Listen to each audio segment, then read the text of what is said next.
Hello everyone, कैसे हैं आप सभी। उम्मीद करती हूँ बढ़िया होंगे। आज है 16 नवंबर और स्टार्ट करते हैं आज का इंडियन एक्सप्रेस और द हिंदू के इम्पॉर्टेंट आर्टिकल्स का एनालिसिस। पहली न्यूज़ आती है हमारी आइसलैंड से रिलेटेड। आपको याद होगा उस टाइम पहले हमने पढ़ा था कि यहाँ पे बहुत सारे अर्थक्वेक्स आ रहे हैं जिन्हें अर्थक्वेक स्वॉर्म या फिर सेस्मिक स्वॉर्म भी बोलते हैं। बेसिकली छोटे छोटे अर्थक्वेक्स आते हैं, ज़्यादा इंटेंसिटी के नहीं आते। उसकी वजह से बताया जा रहा है कि शायद वहाँ पे वोल्केनिक इरप्शन हो सकता है आइसलैंड में। There is a increasing concern about it और उसकी वजह से स्टेट ऑफ इमरजेंसी डिक्लेयर कर दी गई है आइसलैंड में। टाउन्स में लोगों को जगह इवैक्यूएट किया गया है, एविएशन अलर्ट जारी किए गए हैं। और जैसा मैंने बताया कि अर्थक्वेक्स आए थे which raise the fears of volcanic eruption. रेगजिन्स नाम का पेनिनसुला है, वहाँ पे आए थे बहुत सारे अर्थक्वेक्स। अब ये ना मिड अटलांटिक में पड़ती है ये बेसिकली आइलैंड नेशन है और यहाँ की पॉपुलेशन भी काफ़ी कम है, अराउंड 3,90,000। एंड यहाँ पे आते रहते हैं बेसिकली अर्थक्वेक्स और वोल्केनिक इरप्शंस क्योंकि इसकी जगह ऐसी है। ये यूरेशियन और नॉर्थ अमेरिकन प्लेट के बीच में अराउंड लाई करता है और ये दोनों plates actually they are drifting apart और इसकी वजह से यहाँ पे अर्थक्वेक्स और वोल्केनिक इरप्शंस ऐसे डिसरप्शंस देखने को मिलते रहते हैं।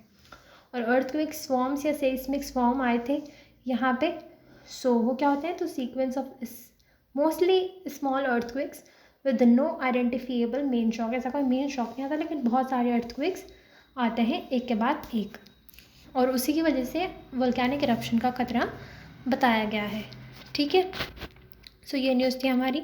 नेक्स्ट आती है नेशनल इन्वेस्टिगेशन एजेंसी से रिलेटेड। NIA से रिलेटेड ये न्यूज़ है कि 2018 में श्रीनगर में Jammu and Kashmir police party पर ओपन फायर की गई थी और उस कॉन्स्पिरेसी में 2 लश्कर-ए-तैयबा के ऑपरेटिव्स इन्वॉल्व थे और उनकी प्रॉपर्टीज़ अटैच की गई हैं। इसलिए NIA न्यूज़ में रहा है, इसलिए उसके बारे में थोड़ा जान लेना चाहिए कि NIA है क्या। ये बेसिकली हमारे इंडिया की एजेंसी है जो कि टेररिज्म के अगेंस्ट इन्वेस्टिगेशन वगैरह करने में हेल्प करती है। It is a central counter terrorism law enforcement agency. ठीक है, सारे ऑफेंसेस जो भी हमारी सोवर्निटी, सिक्योरिटी या इंटीग्रिटी को अफेक्ट करते हैं वो सारे इन्वेस्टिगेट करती है ये वाली एजेंसी। ये बनाई गई थी एक एक्ट के तहत जो था नेशनल इन्वेस्टिगेशन एजेंसी एक्ट 2008 और इसके हेडक्वार्टर्स आते हैं न्यू दिल्ली में। ठीक है, और कोई से भी ऑफेंसेस हो, जैसे कि मान लो अगर एटॉमिक और न्यूक्लियर फैसिलिटीज़ हैं उसके अगेंस्ट भी अगर कोई ऑफेंस होते हैं तो वो भी इन्वेस्टिगेट कर सकती है। आर्म्स की स्मगलिंग हो रही है, ड्रग्स की स्मगलिंग हो रही है या फेक इंडियन करेंसी से रिलेटेड कुछ इश्यू है या इन्फिल्ट्रेशन हो रहा है बॉर्डर पे, ऐसे सारे ऑफेंसेस ये इन्वेस्टिगेट करती है।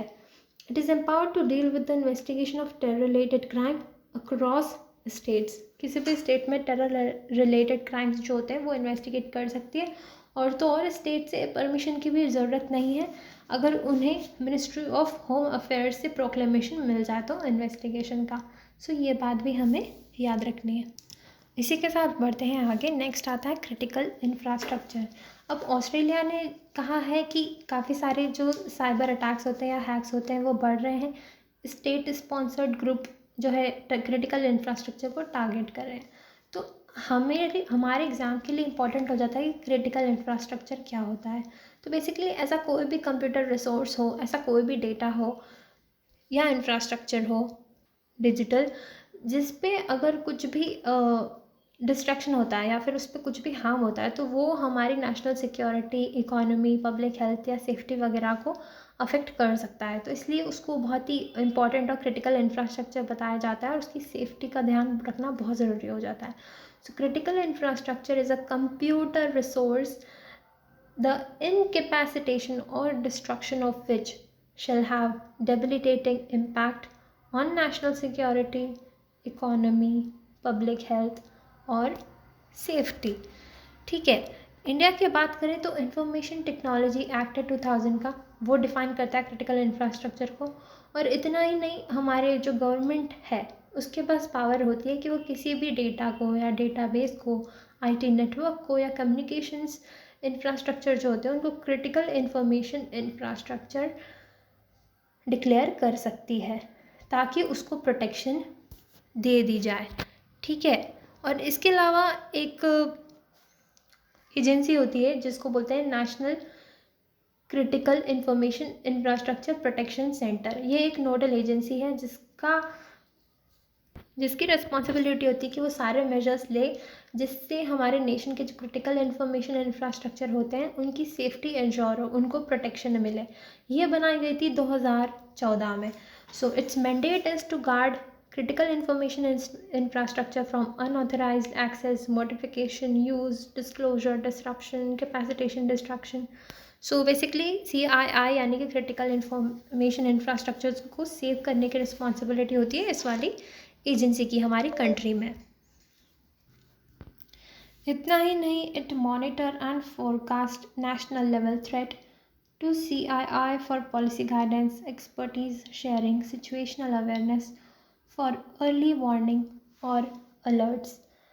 कोई भी अगर नेशनल लेवल थ्रेट का ऐसा कुछ भी डर होता है तो उसमें पॉलिसी गाइडेंस देती है, एक्सपर्टीज़ देती है और अर्ली वार्निंग या अलर्ट वगैरह देती है।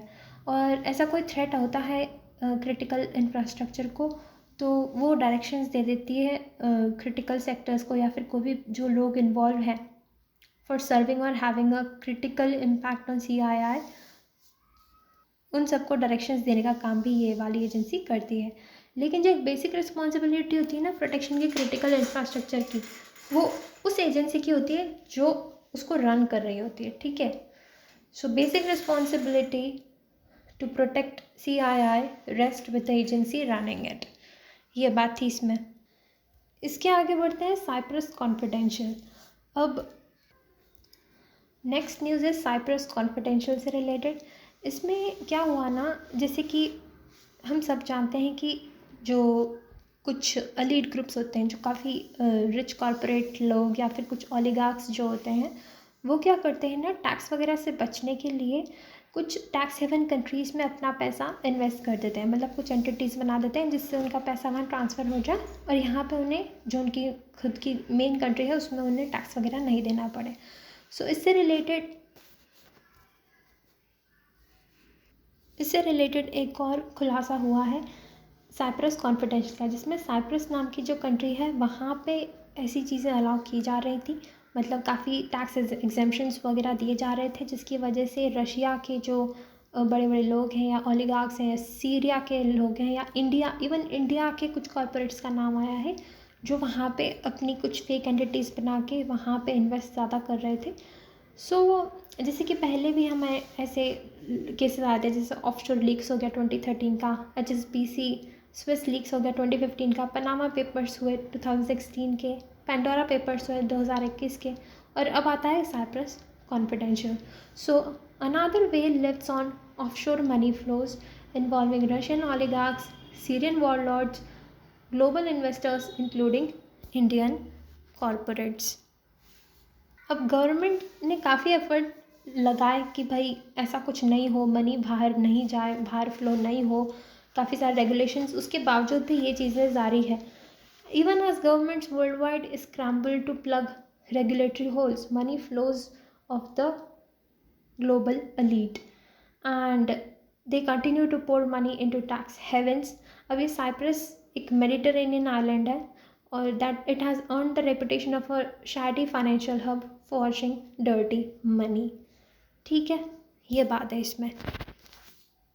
सो इंडिया से नाम आए हैं कि भाई entities with offshore residency were controlled from India and in fact instructions for financial transactions in these entities were given by individuals in India। अब साइप्रस जैसी कंट्रीज़ में क्यों लोग पैसा भेजते हैं, तो भाई ऑब्वियस सी बात है वहाँ पे टैक्स रेट्स कम होती हैं या फिर बहुत उतना रेगुलेशन नहीं होता, उतना कंट्रोल नहीं होता, एग्जेम्पशंस होती हैं, ऑलमोस्ट ज़ीरो स्टेट ड्यूटी थी साइप्रस में, और इतना ही नहीं ट्रस्ट रजिस्ट्रेशन की कोई रिक्वायरमेंट ही नहीं थी, सीक्रेसी का भी प्रोवाइड करवा देते हैं ये। और एक इनकी स्कीम थी गोल्डन पासपोर्ट करके, जो कि अब हटा ली गई है, लेकिन पहले थी, उससे फ्रीडम ऑफ मूवमेंट मिल जाता था और इनके इन्वेस्टमेंट को काफ़ी सीक्रेटिव शील्ड मिल जाता था जितने भी कॉरपोरेट्स वगैरह या बड़े लोग होते हैं उनको। सो इन सारे कारणों की वजह से लोग अपना पैसा वहाँ पे इन्वेस्ट करने का सोचते थे। सो ये न्यूज़ थी।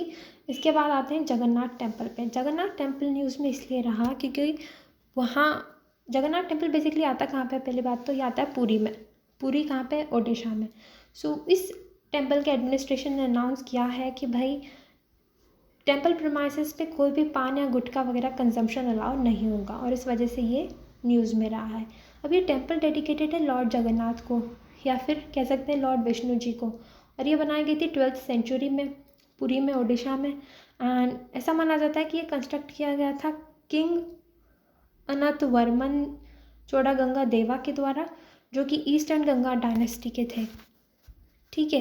एंड इस टेम्पल को वाइट पैगोडा कहते हैं। हमारे जो 4 धाम के पिलग्रिमेज होते हैं, बद्रीनाथ, द्वारका, पुरी और रामेश्वरम, सो इसमें ये एक है, जैसे कि हमने पढ़ा पुरी।